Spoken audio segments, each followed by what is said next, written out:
Going forward చిన్న థియేటర్లు multiplex రావడము, 60 మంది 100 మందితో 200 మందితో సినిమా చూడడము, ఆ ఫీల్ అనేది మిస్ అయిపోయినాం. ఇప్పుడు మళ్ళీ ఈ డాల్బీ థియేటర్ ఐ థింక్ మరి 500 సిట్టింగ్ కెపాసిటీ 700 సిట్టింగ్ కెపాసిటీ ఉండొచ్చు అనుకుంటున్నాను. ఇది ఇంతమందిలో కూర్చొని సినిమా చూస్తే ఆనందమే వేరు. ఎందుకంటే ఆడియన్స్ యొక్క రియాక్షన్ అనేది వీ కెన్ ఫీల్ డైరెక్ట్లీ.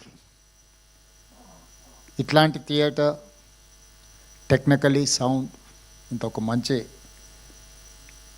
థియేటర్ని ఇక్కడ వీరు చేయడం, దీని వెనకాల చెన్నై నుంచి ఇండస్ట్రీ ఆంధ్రప్రదేశ్ హైదరాబాద్కి తరలించినప్పుడు ఆనాడు ఎన్టీ రామారావు గారు, నాగేశ్వరరావు గారు, రామనాయుడు గారు, అదేవిధంగా సినిమాలో అడ్వెంచర్స్ చేయాలి అని అంటే ఆ రోజుల్లో పద్మాలయ స్టూడియోస్ నటశేఖర కృష్ణ గారు సినిమా అడ్వెంచర్స్ ఫస్ట్ కలర్ మూవీ తీయాలన్నా 70mm మూవీ తీయాలన్నా రకరకాల experiments adventures with lot of efforts ఆ రోజు కృష్ణ గారు చేసేవాళ్ళు.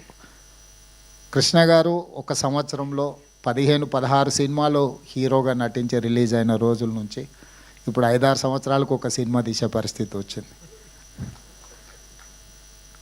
ఎందుకంటే నేను కృష్ణ గారి అభిమానిని కాబట్టి అన్ని వివరాలు నాకు తెలుసు. మేము అన్ని లెక్కలు పెట్టి వాదించేవాళ్ళం. నేను వనపర్తిలో చదువుకునేటప్పుడు సినిమాలు అక్కడ రిలీజ్ అయ్యేటివి కాదు, అయితే హైదరాబాదు లేకపోతే కర్నూలు ఇట్లా కొన్ని ప్రాంతాల్లోనే సినిమాలు రిలీజ్ అయ్యాయి. మొదటి రోజు చూడాలంటే వనపర్తి నుంచి కర్నూలు 100 కిలోమీటర్స్ లారీలో ప్రయాణం చేసి సినిమా చూసి వచ్చేవాడిని నేను. అంటే అప్పుడు బస్సులు ఫ్రీక్వెంట్గా ఉండేది కాదు. సినిమా టైంకి వెళ్ళి మళ్ళీ సినిమా చూసి మళ్ళీ వెనక్కి రావాలి అంటే లారీలు హైవేస్లో ఎక్కువ లారీలు పోతూ ఉంటాయి కాబట్టి లారీ ఎక్కిపోయి మేము ఫ్రెండ్స్ కాలేజీలో ఉన్నప్పుడు సినిమా చూసి మళ్ళీ సెకండ్ షో సినిమా చూసి వెనక్కి వచ్చేవాళ్ళం. సో సినిమా అనేది మధ్యతరగతి వాళ్ళ మీద అత్యంత ప్రభావితం చూపిస్తుంది, మన లైఫ్ని ఇన్స్పైర్ చేస్తుంది. మన లైఫ్లో కొన్ని డెసిషన్ తీసుకోవడానికి కూడా సినిమా ఇండస్ట్రీ, సినిమా కథనాలు, సినిమా ప్రభావితం చేస్తుంది.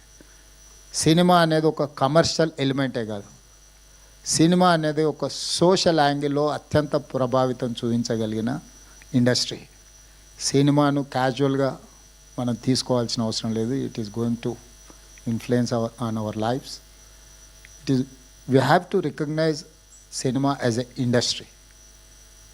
తెలంగాణ రాష్ట్ర ప్రభుత్వం ఐటీ, ఫార్మాతో పాటు సినిమా ఇండస్ట్రీని కూడా ఒక గొప్ప పరిశ్రమగా తెలంగాణ రాష్ట్రాన్ని అభివృద్ధి చేసే దాంట్లో దీన్ని ఒక భాగస్వామ్యం చేయాలనేది మా ఆలోచన.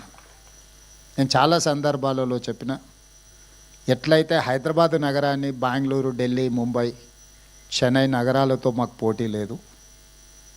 మాకు role model China, South Korea, Japan, Singapore అని ఎట్లయితే చెప్తున్నానో, టోక్యో, సింగపూర్, న్యూయార్క్ నగరాలు మాకు పోటీ అని ఎట్లయితే చెప్తున్నానో, ఎవరైతే మాకు రోల్ మోడల్సో మేము వాళ్ళతోనే కాంపీట్ చేయదలుచుకున్నాం. తెలుగు సినిమా ఇండస్ట్రీ కూడా పక్కన కోలీవుడ్తోనో లేకపోతే శాండల్వుడ్తోనో లేకపోతే బాలీవుడ్తోనో కాదు, we have to compete with Hollywood. Hollywood movie చూడడం కాదు, హాలీవుడ్ మూవీ కూడా ఇక్కడ తీయాలి, ఇక్కడ ప్రదర్శించాలి. ఇక్కడ టెక్నాలజీ, అందుకే ఈరోజు నెట్ఫ్లిక్స్ ఓపెనింగ్ అప్పుడు కూడా ఐ టోల్డ్ దెమ్, మీకు ఏం కావాలన్నా మా గవర్నమెంట్ 100% సపోర్ట్ చేస్తుంది.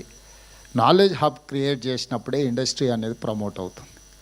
ఈరోజు కృష్ణానగర్ని మనకు చిన్న చూపు చూడవచ్చు, కానీ ఆ కృష్ణానగరే గొప్ప గొప్ప సినిమాలు ఇవ్వడానికి ఒక గొప్ప వేదికకు, ఒక బాహుబలి వచ్చిందన్న, ఒక పుష్ప వచ్చిందన్న, ఇట్లాంటి గొప్ప సినిమాలకు పనిచేసిన సాంకేతిక నైపుణ్యం ఉన్న కళాకారులు చాలామంది అక్కడ ఉన్నారు.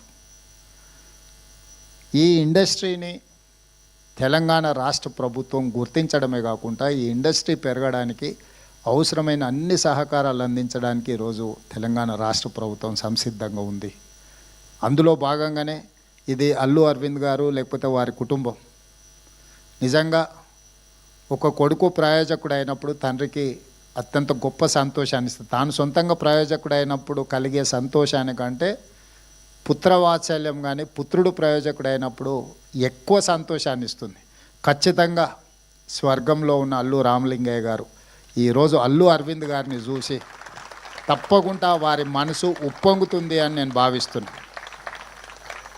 సినిమాలో నటుడుగా నేను వారిని చంటబ్బాయి సినిమాలో అరవింద్ గారు నటించిన నాకు గుర్తుంది.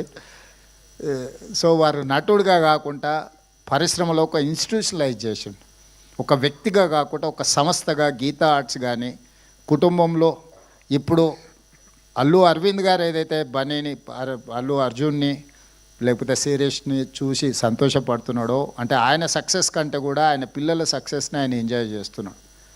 సో అల్లు రామలింగయ్య గారు, అల్లు అరవింద్ గారు, ఈరోజు బన్నీ, వీళ్ళ సక్సెస్ స్టోరీ చాలామందిని ఇన్స్పైర్ చేస్తుంది. చాలామంది సక్సెస్ వెనకాల ఉన్న వాళ్ళ హార్డ్ వర్క్ని అర్థం చేసుకోవాలి. హార్డ్ వర్క్ అర్థమైనప్పుడు మనకు ఆ వ్యక్తుల పట్ల గౌరవం పెరుగుతుంది. సినిమా సక్సెస్ అవ్వడం, ఫెయిల్ అవ్వడం, బాగుంది బాగాలేదు, 100 రూపాయలు పెట్టి టికెట్ కొనుక్కొని మనం జడ్జ్ చేయొచ్చు. అంతకంటే మనకి ఎక్కువ ఇన్వెస్ట్మెంట్ కూడా అక్కర్లేదు. 100 రూపీస్ టికెట్ కొనుక్కొని సినిమాకి పోయినప్పుడు బయటకు వచ్చేటప్పుడు మనకు కావాల్సింది మనం మాట్లాడుకోవచ్చు. కానీ ఆ సినిమాని తీయడానికి దాని వెనకాల ఉన్న శ్రమ, కఠోరమైన దీక్ష, అట్లాంటి వాటిని మనం అందరం గుర్తించాలి. తప్పకుండా ఈరోజు అల్లు రామలింగయ్య గారి కుటుంబాన్ని, అల్లు అరవింద్ గారి కుటుంబాన్ని, మిత్రులు అల్లు అర్జున్, మీరందరూ ఒక ప్యాషన్ తోటి కంప్లీట్ ఇన్వాల్వ్మెంట్గా అనిపిస్తుంది ఇందులో. ఇంచ్ టు ఇంచ్ మీరు ఇష్టపడి, మనం మొదటిసారి ఇల్లు కట్టుకున్నప్పుడు, మొదటిసారి అంటే పెళ్ళి అయిన కొత్తలో మొదటిసారి ఇల్లు కట్టుకున్నప్పుడు మనకు ఒక రకమైన కన్విక్షన్, కమిట్మెంట్, ఒక భావోద్వేగం ఉంటుంది. ఈరోజు ఈ థియేటర్ పనితనంలో అల్లు అరవింద్ గారిని చూపిస్తూ, డైరెక్టర్స్ గురించి కానీ వీళ్ళందరి గురించి చూపించినప్పుడు ఇంచ్ టు ఇంచ్ ఆయన ఇష్టపడి కట్టుకున్నది వారి మాటల్లోనే ఆ ఆనందం కనిపిస్తుంది. నాకు సమాచారం చెప్పడానికంటే కూడా తను పడ్డ శ్రమ ఈరోజు ఇక్కడ మన అందరం వచ్చి చూడడం ద్వారా మనం అది చూసే దాంట్లో మన కళ్ళల్లో ఒక మెరుపుగా అనిపిస్తే వారు చాలా సంతోషపడుతున్నారు. ఎందుకంటే నేను నిజంగా కష్టపడ్డది ఈరోజు దీనికి ఒక గుర్తింపు వచ్చింది అని. సో డెఫినెట్గా ఈ డాల్బీ థియేటర్ దేశంలోనే, మన రాష్ట్రానికి, మన నగరానికి పేరు తెస్తుంది. ప్రభుత్వం వైపు నుంచి సంపూర్ణమైన సహకారాన్ని అందిస్తాం. భవిష్యత్తులో అల్లు అర్జున్ ఇంకా రాణించాలి. పాన్ ఇండియానే కాదు, హాలీవుడ్లో కూడా రాణించాలి. అంటే అక్కడికి కూడా రీచ్ అవ్వాలి మన సౌండ్. మనం ఇప్పటి వరకు తెలుగులో సినిమా తీస్తే హిందీ సినిమాతో పోటీ పడమని చెప్పుకునే వాళ్ళు కలెక్షన్స్లో. నటించాల్సిన అవసరం లేదు. ఫైనాన్షియల్స్ వర్కౌట్ చేసిన టెక్నికల్గా మనం సౌండ్ వాటితో పోటీపడి ఒక అవతార్ మూవీని టెక్నికలీ సౌండ్ అని వాళ్ళైతే జురాసిక్ పార్క్ని ఎట్లయితే అనుకుంటున్నారో ఆ సినిమాలతో పోటీ పడే విధంగా మన సినిమాలు తీయడం, మన సినిమా నటులు కూడా వాళ్ళతో పోటీ పడే విధంగా నటించగలిగినప్పుడు మనం హాలీవుడ్తో కాంపీట్ చేసినట్టే.